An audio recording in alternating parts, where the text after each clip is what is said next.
Welcome to Fall Summit, a story-based podcast about tales, trails, and epic fails. I'm Octavia. And I'm Em. For those of you just joining, we're going to bring you 2 stories and our thoughts on the tales, ending with trail mix, where I'll bring you 3 songs, and then trail etiquette and other shit. Hi, me. You. How you doing today, Em? I'm good. I'm trying out this new cold brew coffee that I found on an ad. Yeah.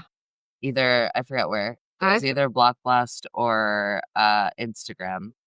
But either way, it's a banana bread flavored cold brew. Oh, is it banana bread flavored? Yeah. Don't knock it till you try it. Oh, I didn't realize that. That's why you asked me if it smelled like banana bread. And I was like, I don't know. I thought you were just being a little weirdo. No, it's I was supposed like, to it smells taste like that. coffee. I was like, okay. No, I thought you got that. But Oh. it's good. The toasted coconut one sounded good. Yes, there's other flavors also. But somebody at work said that it's like a cup of cold brew is like equivalent to some kind of amount of espresso shots. No. I mean, sure. Any cup of coffee is equivalent to a certain amount of other caffeinated drink. Yeah, good point. So sure. How many espressos? I think an espresso shot is equivalent to 1 cup of coffee. Shot is equivalent to cup of cold brew. I mean, cold brew, hot brew is same, yeah? A 16-ounce cup of cold brew is roughly equivalent to 2 to 3 shots of espresso in terms of caffeine content. Oh, I thought espresso and a cup of coffee were like almost the same. I didn't realize espresso had less caffeine in it than a cup of coffee. I'm assuming cold brew and coffee have the same amount of caffeine in it. No, cold brew is more concentrated, so it's more. Oh, why? Weird. Why? Does it steep like tea? Is that how you make cold brew? It stays for a long time. That makes more sense. Speaking of tea, I saw a reel the other day of somebody trying to make tea for the first time. Oh my gosh. I sent it to you, right? Yes. It was like a tutorial on how to make tea. Was she being serious? I don't know. I think she was. I've seen a couple of tea tutorials. And I don't know how people don't know things. Just basic, like human things, like brewing a cup of tea. She cut the bag open and dumped it into the hot water. And was trying to and then stir it and have it dissolve. She's like, oh, it'll dissolve soon. And then tried it, and then it was like all over her mouth because she drank it and it obviously had not dissolved. Yeah, because tea doesn't dissolve. And she was like rating it really low. She was like 1 out of 10 because she was like, they really need to make it so that it dissolves better. Or like some kind of straining thing. Yeah. I'm like, oh my God. I saw another one where somebody put a cup of water in like a mug in the microwave, heated it up, just regular water, heated up the water. Okay, fine. Okay. Weird, but fine.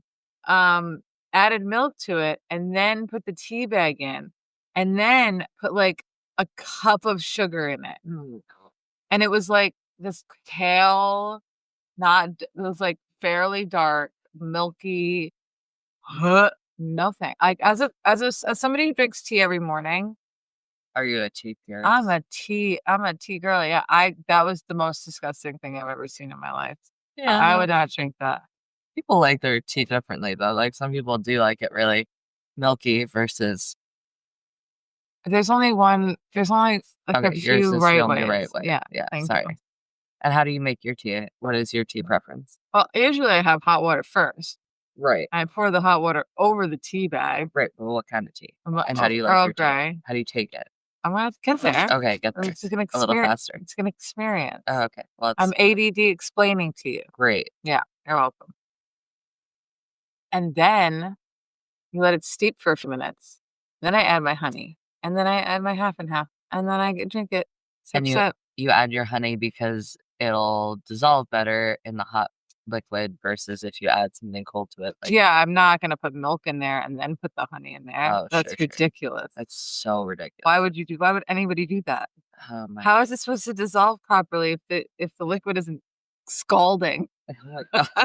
Still dissolves. Well, because I also don't like the pourable honey. I like the creamed honey or the raw honey. I like those where you can just like scoop it. Taste. It gets You're less bougie, sticky. Kate. No, it's not. It's practical. Tiv. It's so practical because you know those honey jars, those like honey bears. Yeah, honey bears. What happens when you Not use honey it? badger, honey bear. Yeah, not a honey badger. What happens when you use those over and over and over? If you're careful and not a Nobody's child. careful. Everyone's mess. No one is a mess. Okay, coming from somebody who is a mess. I used to use those all the time. Yeah, I'm sure they And were I was sticky fine. as fuck. No. I wiped them off every time. You did I not. did. You're so full of shit. I'm not. Nobody does. Nobody wipes them. Oh, unless you have like, a certain flavor of OCD that would, compel yourself to do. No, I had ants in my old apartment, so I had to be extra careful, and I would wipe it down every time. And how often do you use honey?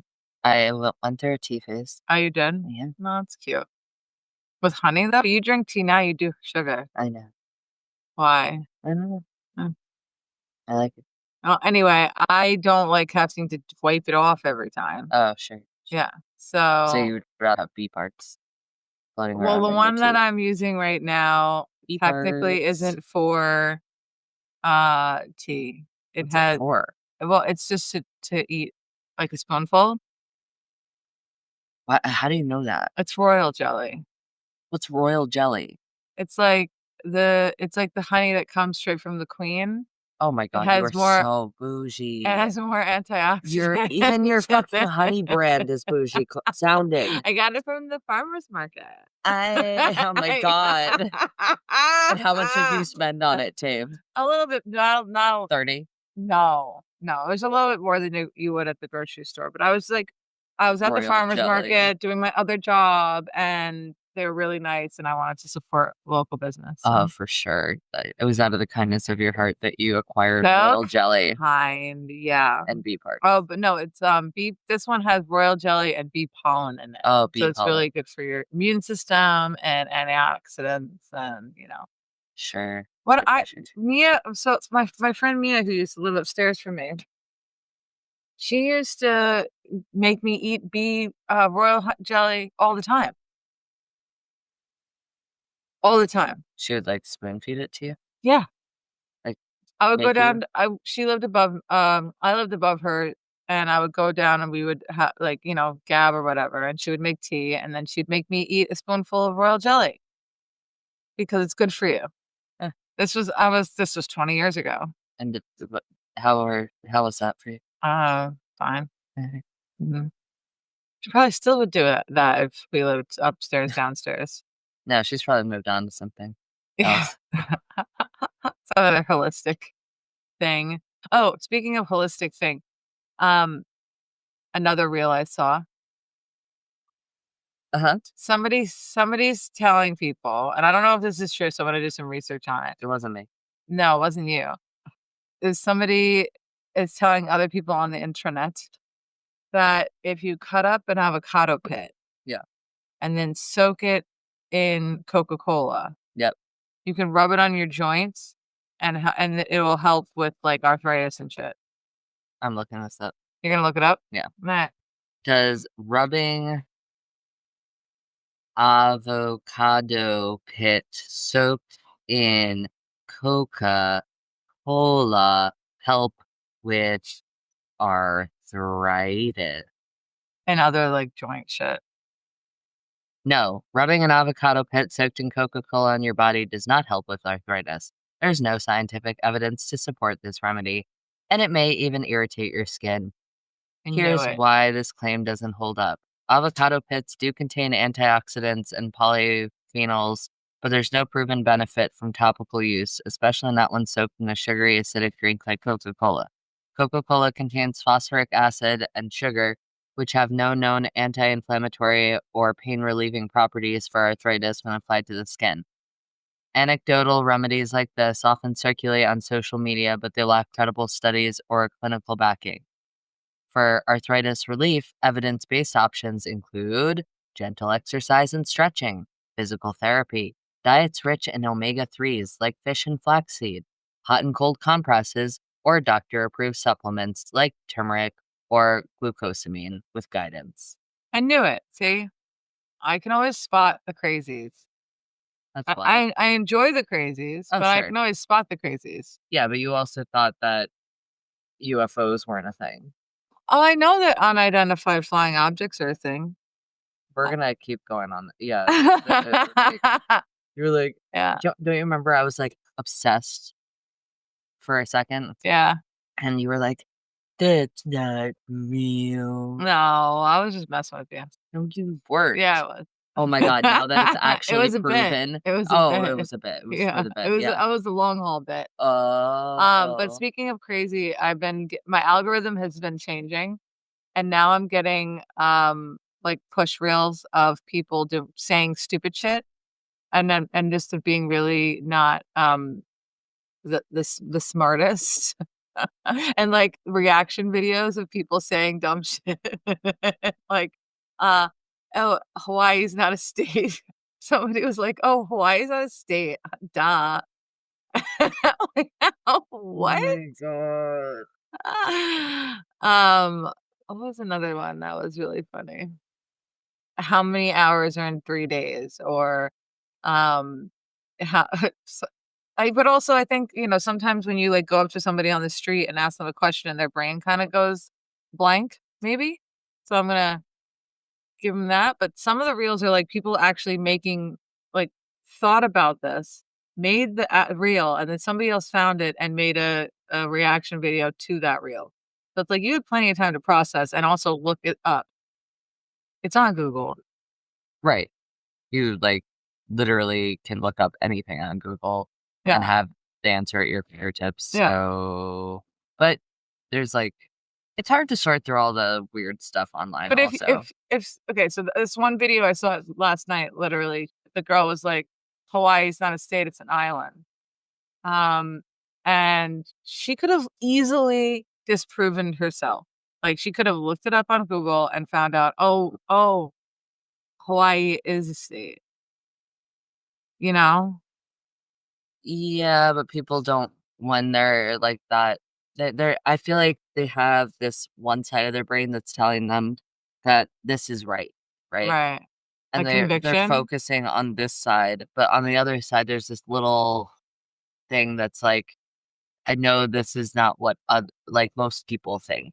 Right. Like this is not. I'm not in the majority here, so you're not going to go searching on to disprove what you think because you know in the back of your head that if you go look it up, it's obviously going to be And false. why make a video and sound like For videos, for clicks? for clicks, yeah, Oh, yeah.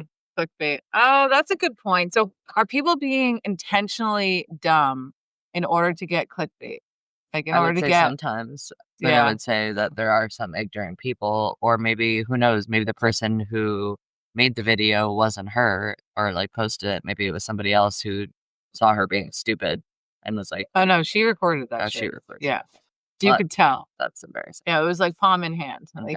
Like, this is your face. Anyway, moving on. Moving on. I'm excited, very excited, because in early May, guess what TV show's coming out? Oh, is it, shoot, it's the one with the girl that we like that solves murders, right? Yes. Because she's smart as fuck. Yes, and can read Yeah, people's, yeah, yeah. she can know when Street people are smart. lying. Yeah. What's it called? Poker face. Poker Face. Thank you. I'm so excited. So, I've always been, obsessed with everything aesthetically that's associated with the desert. Oh, yeah, for sure. Yeah. So, roadside motels, forgotten towns, open spaces. This gives you all that. Yes, it really does. It's aesthetically pleasing to me And murder. and murder. Um, it's like it feels like the Southwest. Like, I've never been to New Mexico. I've never been to Arizona. Yeah. But that's how I picture it being like. Like, people are just out there solving murders with their can of beer Yeah. and a belt buckle. And a belt buckle. Yeah. That's it. I love Desert, that. there's like, and the desert, don't even get me started on desert diners. Oh. Lonely highways. Weird little corners of America. Yes. Weird corners indeed. We're in a weird corner of America. Yeah, but it's not the same. It's not aesthetically pleasing. But people in the desert are like, I want to go to the mountains where there's 4 seasons. And there's mountains in the desert. No, like where there's 4 seasons. Not always. Some people probably people love coming up here. Amazing, Tay. They're But I've lived here my obsessed. whole life, No, and I I don't know. want to be here. Exactly. That's my whole life. But that's how everybody feels. Right. Well, Not maybe not you. everybody. No, I want to travel. No. You were like, I never want to leave. I don't want to move. Sphere of influence, my small little bubble of Hudson Valley. I don't want to move to somewhere else because I like it here, but I want to go other places and experience other things. You know? And when Adriana goes to college, hopefully she'll pick a state or a city that'll be fun to visit.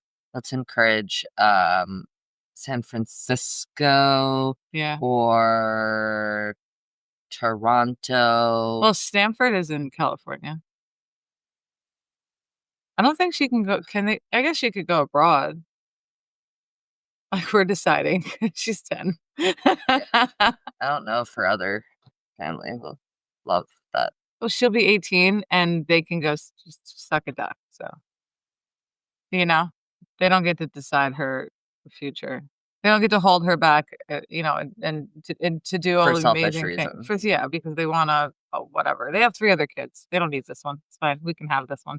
Okay, well, no, some people are like, oh, yeah, my kid should go to trade school, and then that's it. We don't, I understand that, like, not everybody goes to college. Oh, sure.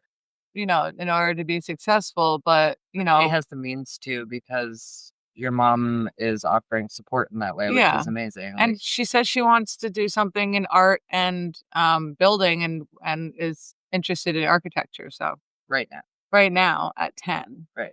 So who knows if that'll change. But if that ends up being a thing she wants to do, there's no way around it. So going to college, kid. Do you need a 4-year or a 6-year for that? You need a master's for that? I mean, I guess you can do both. I'm not sure, actually. I have to look it up. Dunno. We should get into our stories, though.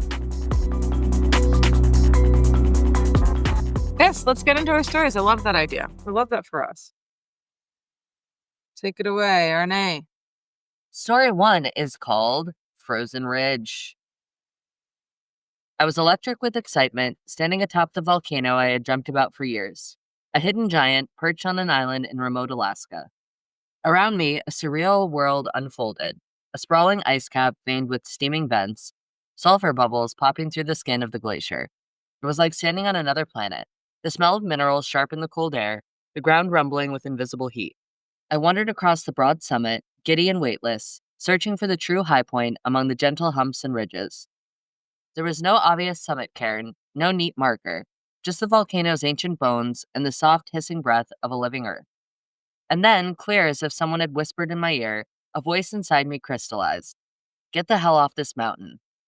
The sun was dropping fast. The snow that had been firm and supportive on the way up was already turning to soup, and my only shelter, my little tent clinging to a distant ridge, was still 10 miles away. If I stayed, night would trap me on the open ice field with nothing but cold, hunger, and the slow, inevitable exhaustion that creeps into your bones. Grudgingly, I listened. I abandoned the obsessive hunt for the true summit and pushed just far enough to catch a glimpse of the backside of the island, the only time I'd ever seen it, before turning around and starting the long slog back. The descent was brutal in its own quiet way. The snow had turned to deep, wet mush, too shallow to glissade, too steep to walk easily. Every step was a posthole. Plunge in, drag out, repeat. Over and over, miles of it. The sun kept dropping, the shadows stretching into the open emptiness. The volcano's wide snowfield, once so pristine, now felt endless and punishing. As the temperature dropped, the surface of the snow began to freeze, but not deeply enough to hold my weight. My shins and knees smashed through the hardening crust with each step, ice scraping against bare skin, bruising joints already worn raw by the climb. Every footfall felt like an insult. And worst of all, the snow, which had been perfect for climbing earlier, left no footprints. I had nothing to follow back except vague instincts, the way the land sloped, the faint memory of the morning's route. In the gathering twilight, it all looked the same, wide, white, and endless. Finally, just as the last scraps of light bled out of the sky, I staggered back to my tent, collapsed onto the frozen ridge.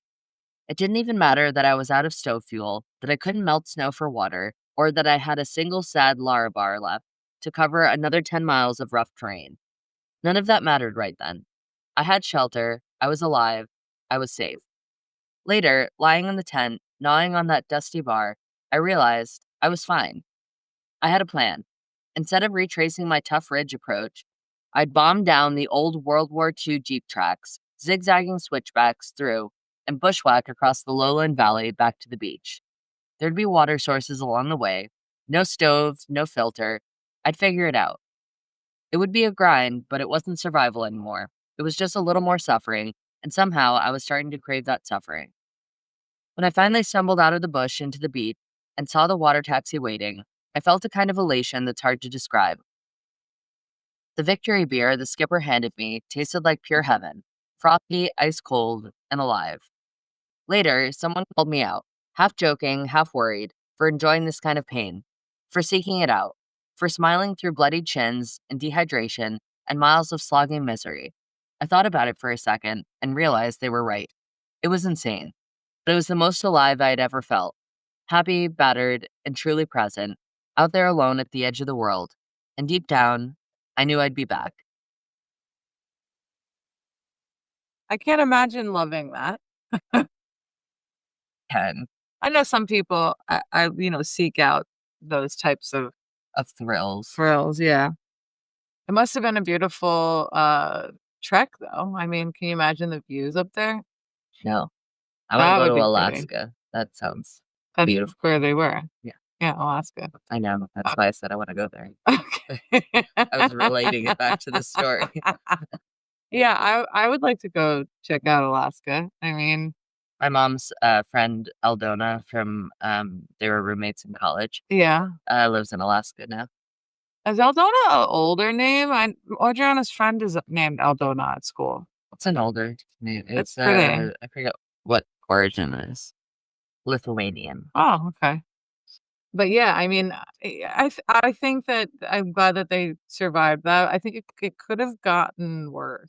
I mean, not having any water, he should have been more, or they should have been more worried, I think, than they were about the fact that they had no water. And maybe they were. Maybe they're like downplaying it in the story afterwards. Like maybe that Yeah. was a actual real worry. Yeah, I can see how you would get an adrenaline hit and like endorphin rush after surviving it, though. Yeah, for sure. In hindsight, it's like, I went through that misery and now I'm on the other side and it feels good. But in the midst of it, I'd be like panicking. Yeah, sorry. Orion has a bone and he's holding it in his paws, and Layla just barked at him to stop, and now she's licking it. Do you see it? Yes. Tag teaming that bone, baby. He's asking for help, but I'll not help him. Anyway, any thoughts on the story? Oh yeah, I liked it a lot. I thought it was well written. I also thought it was smart that the person made the decision to go back to the tent Yeah. instead of trying to make it to the true summit. Yeah, I agree. Because could have been worse. That could have been bad. Yeah. So I think they made the right call. Following instincts, is that the moral of the story? Follow your instincts? Yeah, and don't force something if you feel like, you know what I mean? Like, yeah, totally. Don't push yourself like way too far if you feel like you really can't. Yeah, I mean, most people have that little voice in the back of their head that says, maybe not today. Maybe this isn't a great idea, Not today, Satan. All right, you ready for story number 2? Yeah, I am. Let's go. All right, story number 2 is monkey business. So let's get into it. Tiff, did you really write a story about yourself and put it Yeah. in the podcast? Heck yeah. Okay, we're cutting that. No, I love it. It's so good. Just give me a laugh track. Oh my god. Go on, laugh track me. Laugh track. That's a real fucking laugh stick face. Oh. Yeah, that's better. Yeah. I was somewhere deep in the forest of Honshu when I first learned just how misleading a tourist brochure could be. The day had started innocently enough. A cool morning, filtering sunlight slipped through the dense trees, and the promise of a quiet hike in the Japanese wilderness. Somewhere up the hill, a series of hoots and shrieks echoed through the woods. Naturally, I was curious. Probably macaques, I figured, the adorable snowball-sized creature I'd seen on postcards, hot spring calendars, and every bit of tourist merchandise from Tokyo to Kyoto. Harmless, right? I should have known better. I hadn't gone more than 20 steps toward the noise when he appeared. A full-grown alpha male macaque, about the size of a medium dog, burst from the trees. He charged downhill at a terrifying speed and leapt onto a stump just meters away from me. Face level, all bristling fur, bared teeth, and boiling rage. We locked eyes. For a second, it was just two of us.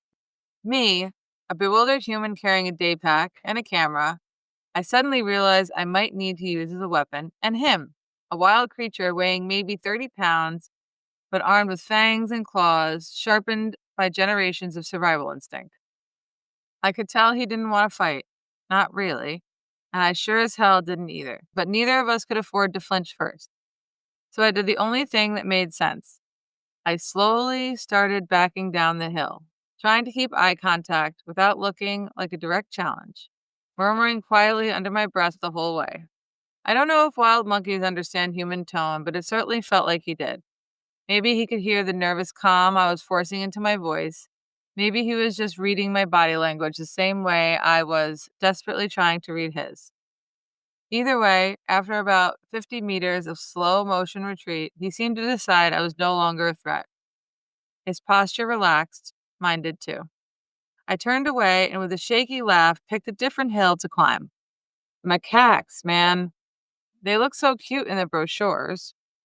And that wasn't the only lesson Japan had in store for me. There were hornets, too. The infamous murder hornets. I had multiple run-ins with them, both in the countryside and smack in the middle of urban parks. Those things were like flying thumbtacks on steroids. They aggressively patrol their territory and don't hesitate to chase anything or anyone they think might be a threat.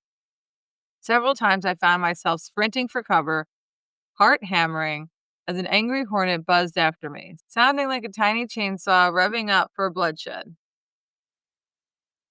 I knew they were deadly. They killed dozens of people in Japan every year, but it's one thing to read about it and another thing entirely to hear that low, vibrating growl right behind your ear. Honestly, despite growing up in Australia, where snakes, spiders, and jellyfish were practically national mascots, those hornet encounters might have been the closest I've come to death by animal attack. Japan had shown me that danger didn't always come from the creatures you expected. Sometimes it wore a cute, furry face. Sometimes it was a little buzzing shadow waiting just around the next bend. And sometimes it was just plain bad luck and curiosity getting the better of me. Still, I'd go back in a heartbeat, maybe with a little more caution and a lot more bug spray. Love it. Those hornets are scary as fuck. Yeah. Fuck, have you ever seen one? I think we have some here, don't we? I don't know about that. I thought that I think that there you were might be some right. sightings of murder hornet Hornet. in the US. Yeah, I think you're right. It says the northern giant hornet, also known as the murder hornet, has been eradicated from the U.S. This follows 3 years of no confirmed detections after initial sightings in Washington state. The hornet, native to East Asia, poses a threat to honeybees and can deliver a painful sting if provoked. Yeah, I don't like any hornets, but those I mean, we saw hornets around here last year. That were Were those the big. European hornets? Yeah. We were scared that they were that. They were huge. They were huge. They were like twice the size of a bumblebee. Right? No, I would say, yeah, they were twice the size of a hornet. But they're like, you know how bumblebees are like fat? It wasn't fat. It was long and thick. Like, Yeah. it was like a wasp on steroids. Yeah, but bumblebees are also thick. Bumblebees are more round. Right. So it was like if you put two bumblebees right like this, that's what it looked like. It was like big, like that. Okay. Because it was thick. This is what it looked like. Yes, thick. See? Look, somebody's holding it in their hand. Ugh. It's the size of a thumb. Right? Ugh. Sorry, those are really freaky to me. They're so freaky. I mean, they're huge and they have. Do you remember the ones that when two of them got into our house? Yes. Not at the same time, though, I think. Yeah, right? they were at the same time. Yeah, no. That's too much. It was 3 altogether. One got in. And we sucked it up with the vacuum, yeah. And put it outside with a paper towel stuffed in the top. And then we're sitting down and we thought our troubles were over. Yeah. And then we hear, oh yeah. And it was like really loud. Did they come back in? No, there were 2 of them. And we were going to figure out if there was like some way they were getting in, but it just didn't happen. Yeah, we never saw any after that, but I think it was just like a really weird coincidence, or maybe like one followed the other one in. It was freaky, man. I don't even know. I still don't know how they got in unless they just like, but they're so loud. I can't imagine them sneaking behind me while I was opening the door. Yeah. You know, but this house has like little critter holes, you know, like most older houses do. They have, you know, like there's ways for bugs to get in that are super small and I can't detect. So, yeah. But I like the story. Yeah, I like that story too. I wouldn't want to face a 30-pound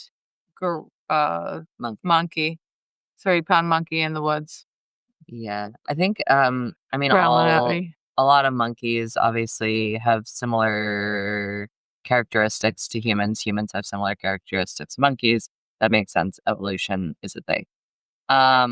However, I believe that macaques are like one of the most like able to mimic facial features. Oh, really? So maybe they also recognize facial features? Yeah, probably recognize the fear or like the apprehension and was like feeling that also, like the anxiety. And who knows? It could have been mating season, or there could have been like babies or something. Right. But I think the whole story basically captures I've learned my lesson, but I'm not backing down from experiencing these things. Oh, heck yeah. Also, the writer is from Australia where they have a lot of snake, wildlife, spiders, also. jellyfish. I mean, I'm assuming not in the urban areas, but, you know, in the countryside, I know that it's probably more prevalent. Well, it's not like you're going to see a kangaroo running down the street in I don't think that's Sydney. what you need to worry about. I know. I think there's are there crocodiles in Australia? Or is it alligators? It's crocodiles. I don't think there's going to be crocodiles running down Main Street in Sydney. You don't know that. I don't know that. You're right. Maybe they have crocodiles in their sewer here's system. the top 10 dangerous animals in Australia. Okay, go for it. Saltwater crocodile. Yeah. Danger level high. Those things are big 23 and feet. scary. They can grow up to 23 feet. I saw them on Naked and Afraid. They're huge. And they're actually surprisingly really fast. Yeah. Yeah. Anyway, box jellyfish. Yeah, I hate jellyfish. Danger level high.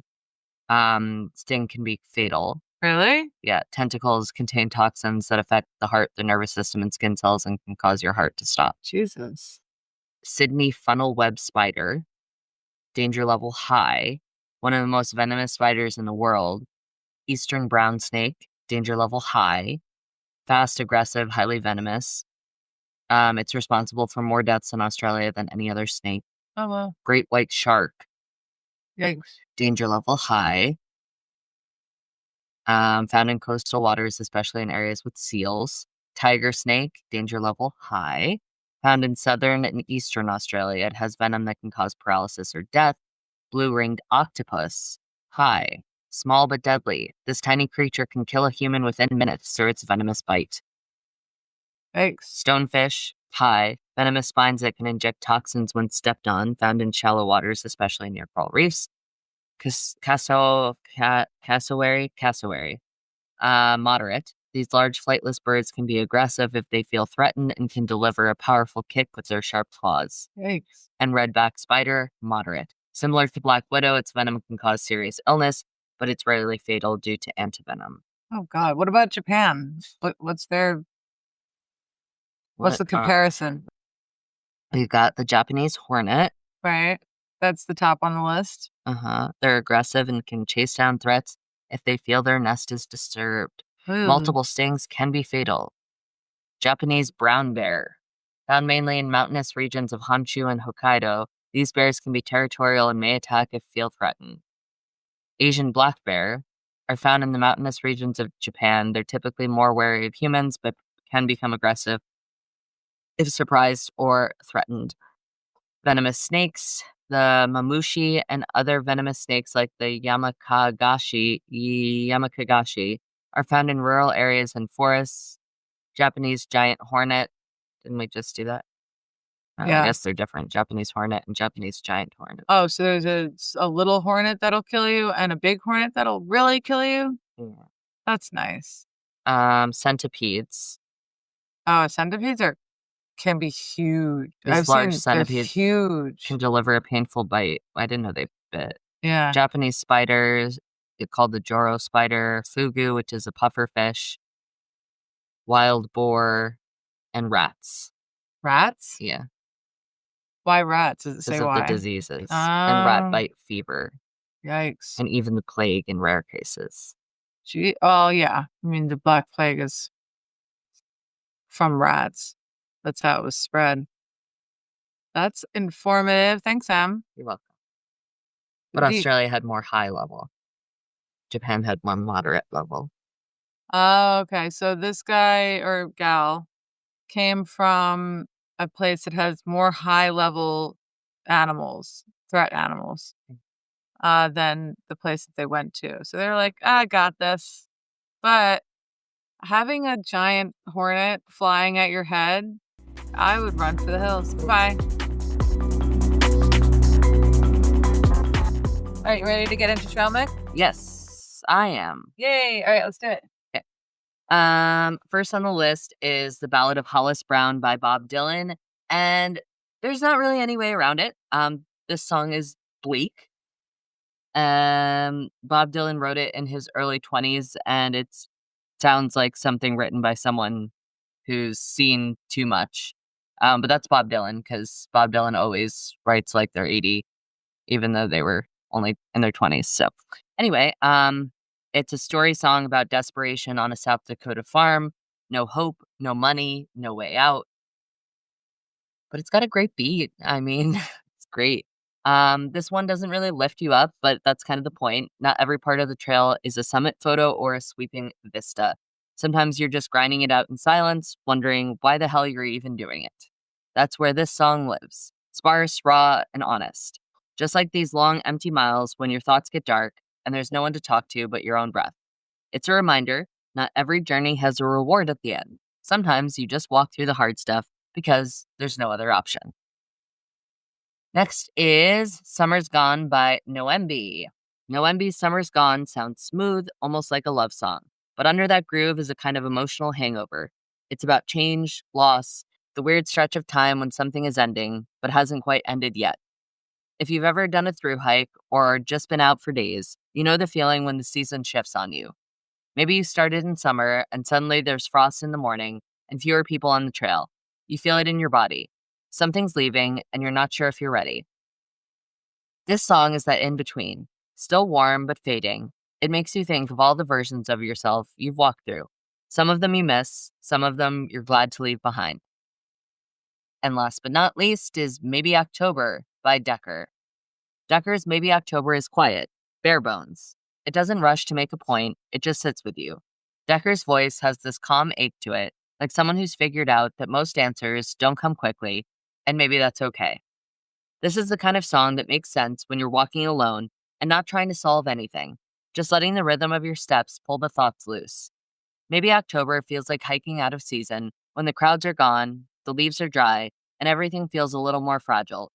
It's a reminder that the trail doesn't always give you clarity. Sometimes it just gives you space. And that's all I've got for you today, folks. Well, thanks, Em. That was a great trail mix. I Thank really you. liked it. I Thank do you like so Bob much. Dylan a lot. Yeah. All right, you ready to go into trail etiquette and other shit? Uh-huh. Backcountry hygiene. Let's spend some time getting clean. Spending time in the wilderness often means getting dirty. Mud, sweat, and grime are all part of the adventure. However, staying hygienic is essential for staying healthy and feeling good on the trail. Here are key tips for maintaining hygiene in the backcountry. Please tell me. Hand sanitizer. Soap can be messy and wastewater, but a small bottle of hand sanitizer is quick, lightweight, and effective. Keep one handy to clean your hands regularly, especially before eating and after bathroom breaks. Washing dishes. Cleaning cookware after meals prevents attracting bugs, mice, and other wildlife to your campsite. A simple rinse with water often works, but for better hygiene, use a small amount of biodegradable soap. Pack a small squirt bottle instead of hauling a full-size container. I mean, I think that's pretty obvious. You shouldn't ever bring the whole frickin' kitchen sink, right? No. No. Bathroom etiquette number 2. When nature calls, No, not number 2 like that. Yeah. Number 2 as in, like, number 2. obviously, number 2. Oh. When nature calls, dig a cat hole 6 to 8 inches deep using a trowel. You can use toilet paper, which you must pack out in a reusable plastic bag, or natural materials like leaves. Always refill the hole and sanitize your hands afterwards to prevent spreading germs. Dental care. Some hikers skip the toothbrush to save weight, but on longer trips, it's well worth packing. Brushing, even without toothpaste, helps remove plaque and keeps your mouth healthy over days or weeks on the trail. Clean water. Always purify your drinking water to avoid illness. If you don't use a filter, UV purifier, or iodine tablets, boiling water is a reliable backup. Just let it cool before pouring it into your bottle. Well, unless it's like a metal bottle. Unless you're like making soup, right? Why would you make iodine soup? No, what? What? Why would you put iodine in boiled water? It's like double sanitized. Double. No, I mean, I don't know if it's if it's like a cold day, you might want to pour the hot water into your canteen Thermos. thermos, if you will. Thermos. Thermos. Canteen. Canteen. Thank you for those tips, Dave. Yeah, you're I really welcome. appreciate that. I especially think that people need to keep clean out there. Also, you should. Why Keep wouldn't clean, you? folks. I understand that you want your pack to be as lightweight as possible, but bring your toothbrush, you animal. Animals. I mean, Even you if can it's use a finger. People use their finger. for lots of things. It's not the same. Yes, we do. I mean, their fingers, we use them for lots of things. Yeah. Okay. And hands too. Sure. Yeah. Like fisting. Do you remember the movie we watched yesterday? And she she was hooking up with a girl for the first time. She's a high school student. And Oh, mistook the butthole. How yeah, do you do that? she was like, I don't think that's the hole you think it is. What was that movie called? Bookworm, Booksmart. Booksmart. That was a funny movie. Yeah, it was good. So dumb. And the part because they were talking about what objects they use to masturbate with. And Oh yeah. the girl was like, oh, what if I don't use my fingers? And she was like, well, what do you use? And she like looked up and her friend was like, a book? And and she's like, wouldn't that cause paper cuts? She's like, no. And then they found out it was the panda. I don't see how you get off with a stuffed animal. Oh my God, can we just okay. Anyway, I like both of our stories today. Yeah, me too. Final thoughts. Final thoughts, poker face. Poker Can't wait. face. Can't wait. That's all I'm excited for. Yeah. That's, If you run into a monkey in the woods, back up slowly and don't break eye contact. yes. Run away from hornets. And if you're on a mountain and you're unsure if you could survive the trek back down, turn around. Yes. And if you're going poop in the woods, make sure to dig a 6 to 8 inches deep hole. Yeah. And take your toilet paper with you. Don't stick it in the hole unless you're wiping with leaves or moss. I think you could wipe with moss, right? I wouldn't if I were you. Little like, particles get stuck in your bum hole. Yeah, and dirt. Like, what are you doing? No, Wow. don't tell people to wipe with moss. Well, can you wipe with bark? Okay. Anyway, might as well wipe with poison ivy. Wipe. Make sure you find the best poison ivy patch you can. Get poison ivy patch and wipe. Fine. Okay. Yeah. Anyway, check out our merch store. Yeah, we do have merch. More merch is coming your way soon and shortly and fastly. And Patreon. Because we do have bonus episodes there where we're funny, as we usually are, but even more, it's like, I would say like we're a little more unhinged on those episodes than we are here. There's links in our show notes for anything that we've discussed, should there be the need for links in our show notes. But most of the time there is. And I think that's it from us crazy people here at Falls Summit. For every mountain is just one more almost there. If you enjoyed today's episode, please rate, review, and subscribe. And if you didn't enjoy it, that's your epic fail for the week, people. Epic fail. And I'm not even going to laugh after that one. It's just like, okay, thank you. Well, Dave is, but I'm not, because honestly, it's just so true. Like, that's your epic fail. But if you've got any questions, stories, or trail fails of your own, hit us up. Email us at fallsummit.pod@gmail.com or Falls Summit on Instagram. You can find us on YouTube. You can find us on Apple Podcasts, Spotify, wherever you listen to. I'm sure there's others out there. Sure. There's others. There's plenty. We're on all the things. Okay, great. We'll be back next week with more tales. We'll be back next week with more tales of misadventures and questionable decisions. Until then, happy trails. And don't fall off a cliff. Or do. See you out there.